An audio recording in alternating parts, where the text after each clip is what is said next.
Olá, estudantes da terceira série. Nesse vídeo, nós vamos falar das primeiras leis evolucionistas. Nós vamos falar sobre Lamarckismo.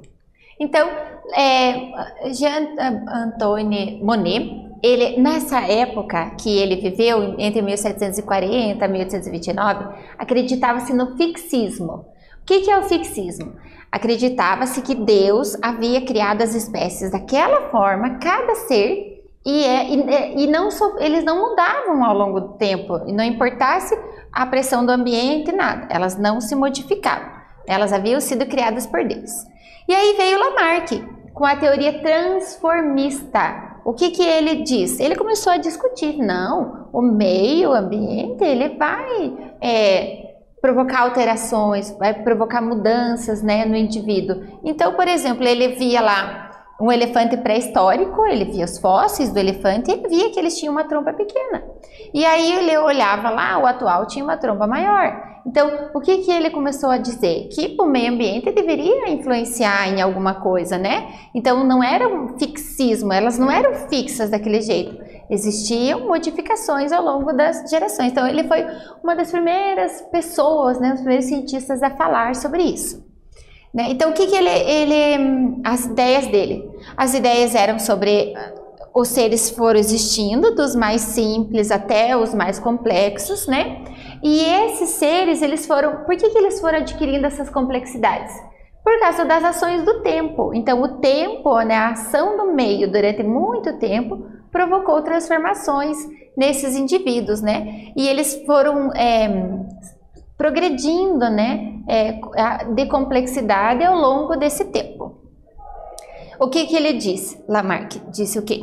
Que os seres tinham capacidade de reagir ao ambiente. Então, por exemplo, ele dizia que surgiam órgãos ou atrofiavam órgãos dependendo da condição, dependendo da necessidade. Então, por exemplo, ele lá nos flamingos, ocorreu aumento das pernas das aves com os flamingos, porque ao longo do tempo.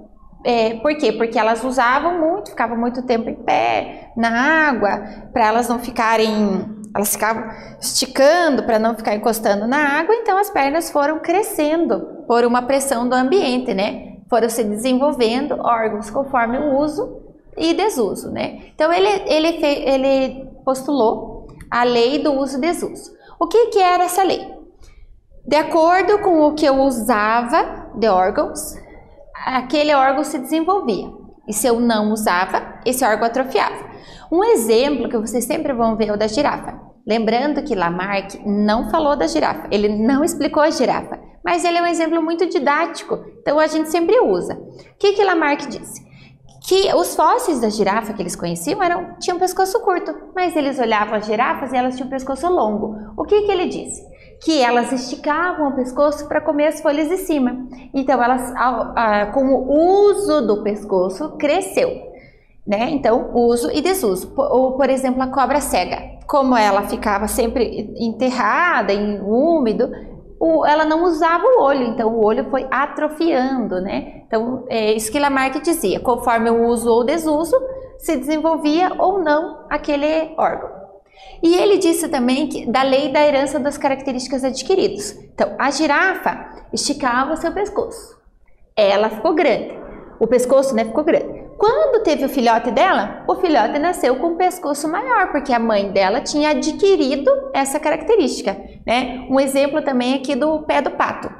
O pato nadava, usava muitos pés. O que começou a acontecer? Criar essas membranas interdigitais, né? Para facilitar o nado, de tanto que ele usava. E os seus filhotes foram nascendo cada vez mais com essas membranas interdigitais maiores. Então, pelo uso, né? Então, o meio ambiente proporcionava essa mudança, né? Então, para Lamarck, o ambiente provoca, causa, exige ou força aquela mudança, né? Então, o uso, o desenvolvimento do órgão, desuso, causa atrofia. Até que veio Weismann, que fez uma experiência que durante várias gerações ele foi cortando o rabinho dos ratinhos. Pegou a geração 1, cortou os rabinhos, se cruzaram, nasceu o filhote com rabo longo, cortaram seus filhotes. Isso ele fez durante 20 gerações. E o que aconteceu ao final? Os ratos sempre nasciam com cauda longa. Então, essa teoria do uso e desuso ela acabou caindo, né, em segundo plano, porque não se explicava, né? Só que Lamarck, ele tem muitas coisas boas, né? A sistemática, a classificação, as árvores, as chaves de identificação, foi ele que fez, né? E também estudo de animais invertebrados, ele tem um longo e vasto conhecimento nisso. Então, nesse vídeo nós falamos sobre lamarckismo, espero que vocês tenham gostado. Até breve!